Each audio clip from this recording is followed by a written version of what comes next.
কোনো জঙ্গি যাতে রাজ্যে শেল্টার নিতে না পারে সীমান্ত ঘেঁষা এলাকায় নজর রাখতে হবে। বাইরের কাউকে চট করে বিশ্বাস করা চলবে না। পুলিশকে আরো সক্রিয় হতে হবে, টহলদারি বাড়াতে হবে। প্রশাসনিক বৈঠক থেকে সতর্কবার্তা মুখ্যমন্ত্রী মমতা বন্দ্যোপাধ্যায়। কি বললেন মুখ্যমন্ত্রী মমতা বন্দ্যোপাধ্যায় শুনে নেব।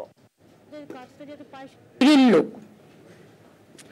কেউ আসাম থেকে, কেউ ইধার থেকে, কেউ উধার থেকে বিভিন্ন লোক বিভিন্ন এলাকায় ঢুকছে। ঢুকে এমনকি আমাদের সমর্থকের কাছেও তার নাম্বার, তার প্যান কার্ড নাম্বার, তার আধার কার্ড নাম্বার, তার ফোন নাম্বার, সে কি করে তার ডিটেলস নিয়ে চলে যাচ্ছে অফিসারদেরও। আমি পুলিশকে বলবো, বি অ্যালার্ট। বাইরে থেকে কোনো জঙ্গি যেন কোথাও গিয়ে শেল্টার নিতে না পারে।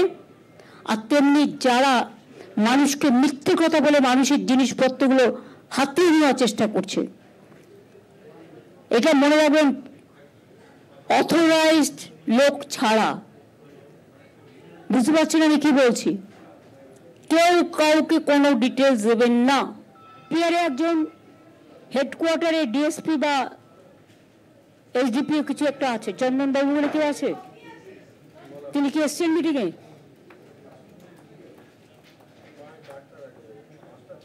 কেন আনেনি তাকে?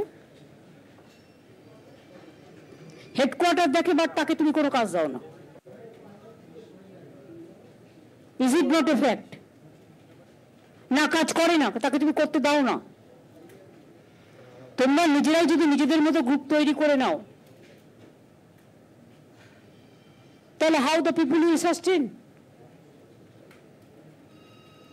ওনাকে কাজে লাগাবে, শীতলকুচিতে কাজে লাগাও, দিনাটায় কাজে লাগাও, বর্ডার এরিয়ায় কাজে লাগাও। হেডকোয়ার্টারে একজনকে বসিয়ে রাখবে, সে শুধু চা বিস্কুট করে বাড়ি চলে যাবে। সে কাজ করতে চায়, তুমি কাজ করতে দেবে না? এ আবার কি? পুলিশকে নিজেদের মধ্যে কখনো গ্রুপ করে না। আমরা পলিটিক্যাল লোকেরা গ্রুপ করি বেশি, আমরা তাই জেনে এসছি এতদিন। কোন জঙ্গি যাতে রাজ্যে শেল্টার নিতে না পারে, আজ উত্তরবঙ্গের প্রশাসনিক সভা থেকে কার্যত বলে দিলেন মুখ্যমন্ত্রী মমতা বন্দ্যোপাধ্যায়।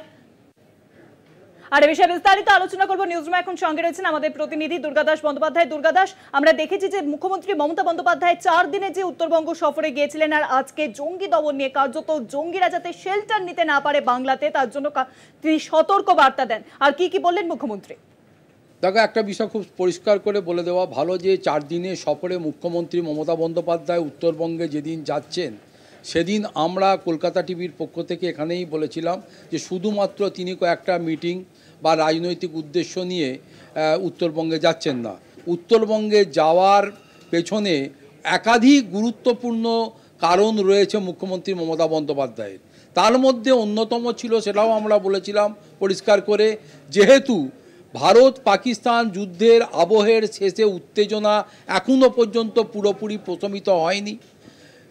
দেশের পশ্চিম যে সীমান্ত, সেখানে বিএসএফ থেকে শুরু করে সেনাবাহিনী মোবিলাইজেশন যেহেতু সেখানে প্রচণ্ড পরিমাণে হচ্ছে, তাই এই মুহূর্তে ইন্ট্রুডার্স বা অনুপ্রবেশকারীরা সেখান থেকে প্রবেশ করতে সক্ষম হচ্ছেন না। তাই বিকল্প রাস্তা হিসাবে তারা এই পূর্বের যে সীমান্ত, অর্থাৎ পশ্চিমবঙ্গের বিশেষ করে উত্তরবঙ্গের জেলাগুলির বিশেষ করে 4টি দেশের সীমান্তবর্তী হওয়ার কারণে যে কোনো একটি জায়গা দিয়ে তারা ঢুকে পড়ার চেষ্টা চালাবে এবং তারা এইখান থেকেই দেশের বিভিন্ন প্রান্তে এই নাশকতামূলক কাজ ঘটাতে চাইবে।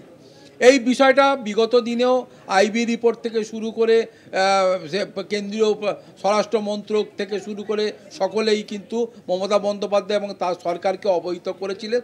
এই বিষয়টাই কিন্তু রাজ্যে মুখ্যমন্ত্রী মমতা বন্দ্যোপাধ্যায় যথেষ্ট কনসার্ন, এবং এই বিষয়টা নিয়েই আজকে অ্যাডমিনিস্ট্রেটিভ বৈঠকে 8টি জেলার যে সমস্ত পুলিশ আধিকারিকরা রয়েছেন তাদেরকে স্পষ্ট বার্তা দিয়েছেন, বসে ঠান্ডা করে বসে থাকলে হবে না, রাস্তায় বেরোতে হবে, পুলিশের মোবিলাইজেশন বাড়াতে হবে, মানুষের সঙ্গে জনসংযোগ বাড়াতে হবে, এবং পাশাপাশি যদি কোনো অচেনা অপরিচিত লোককে কোথাও দেখা যায় তাহলে সংশ্লিষ্ট এলাকার মানুষজনকে সঙ্গে সঙ্গে পুলিশের সেটা দৃষ্টি আকর্ষণ করতে হবে, তাদেরকে ইনফর্ম করতে হবে।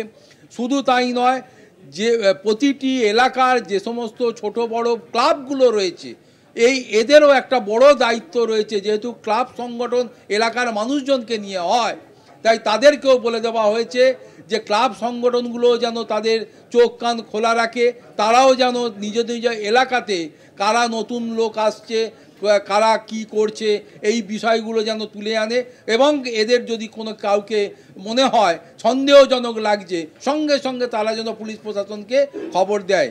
অতএব পাশাপাশি আরও কিছু বিষয় বলেছে যে হঠাৎ করে বাড়িতে বা কোনো এলাকায় কোনো মানুষ এসে যদি কারুর সম্পর্কে কোনো ইনফরমেশান চায়, সেই ইনফরমেশান যেন দেওয়া না হয়, এবং একমাত্র পুলিশ প্রশাসনের কর্তা ব্যক্তি ছাড়া কাউকে কোনো ধরনের ইনফরমেশান যেন শেয়ার না করা হয়। ফলে মুখ্যমন্ত্রী একটা বিষয় খুব পরিষ্কার করে দিয়েছেন যে এটাকে তিনি কিন্তু জঙ্গিদের হাব বা জঙ্গিদের করিডোর বানাতে দেবেন না। এই বিষয়টা তিনি 100% নিশ্চিত করেছেন। পুলিশ প্রশাসনকে বলেছেন যে শুধুমাত্র বিএসএফ বর্ডারে রয়েছে বা ইস্টার্ন কমান্ডের সেনাবাহিনী সেখানে রয়েছে, তার ওপর বেস করে ঠান্ডা করে বসে থাকলে চলবে না। পুলিশকে বলেছে মোবিলাইজেশন বাড়াতে, সাধারণ মানুষকে বলেছে চোখ কান খোলা রাখতে। অতএব উত্তরবঙ্গের 4টি বর্ডার এরিয়া যেহেতু অত্যন্ত কাছাকাছি, তাই এই জায়গাটাকে যে এই ইন্ট্রুডার্সরা করিডোর হিসাবে ব্যবহার করে ভেতরে ঢুকে পড়তে পারেন, তার পাল্টা হিসাবে সাধারণ মানুষকেও এগিয়ে আসার আহ্বান জানিয়েছেন মুখ্যমন্ত্রী মমতা বন্দ্যোপাধ্যায়, এবং এক্ষেত্রে তিনি যে জিরো টলারেন্সে বিশ্বাসী সেটা প্রমাণ করে দিয়েছেন। অনেক ধন্যবাদ দুর্গা দাস।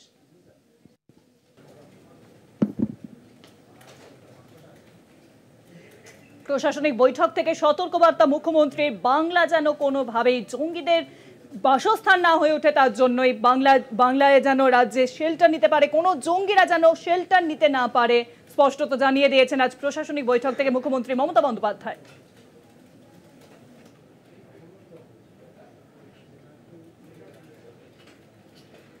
বৃহস্পতিবার সকাল 10টায় নোটিশ পাওয়া চাকরিহারাদের হাজিরার নির্দেশ, কোনো গুরুত্বপূর্ণ পদক্ষেপ গ্রহণ করা যাবে না, মৌখিক নির্দেশ বিচারপতি তীর্থঙ্কর ঘোষের।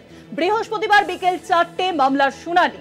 বৃহস্পতিবার সকাল 10টায় নোটিশ পাওয়া চাকরিহারাদের হাজিরার নির্দেশ দেওয়া হয়েছে। বৃহস্পতিবার সকাল 10টায় কোনো গুরুত্বপূর্ণ পদক্ষেপ গ্রহণ করা যাবে না, মৌখিক নির্দেশ বিচারপতি তীর্থঙ্কর ঘোষের। বৃহস্পতিবার বিকেল 4টেতে মামলার শুনানি রয়েছে। আগামীকাল বিকেল 4টের সময় এই মামলার শুনানি রয়েছে বলে জানা যাচ্ছে।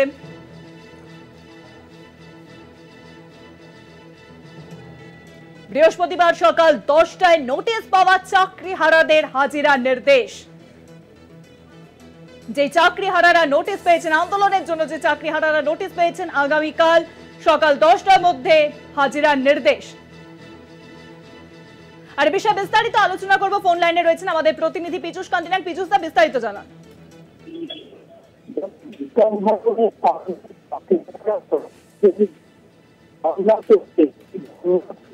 অশান্তির ঘটনা ঘটে এবং সেই পরিপ্রেক্ষিতে কলকাতা একটি নোটিশ জারি করে সেই চাকরিহারাদের বিক্ষোভকারীদের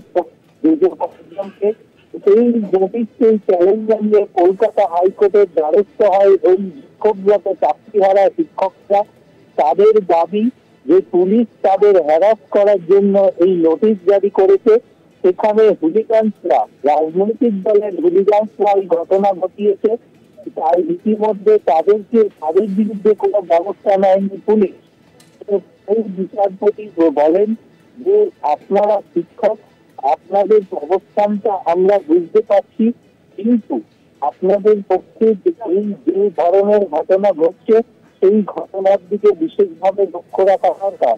আপনারা সেন্ট্রাল পার্কে গিয়ে অবস্থান করুন, কোন সরকারি দপ্তরের সামনে এইভাবে অবস্থান করে তাদের কাজে বাধা দেওয়াটা কি সঠিক বলে মনে করেন? সুপ্রিম কোর্টের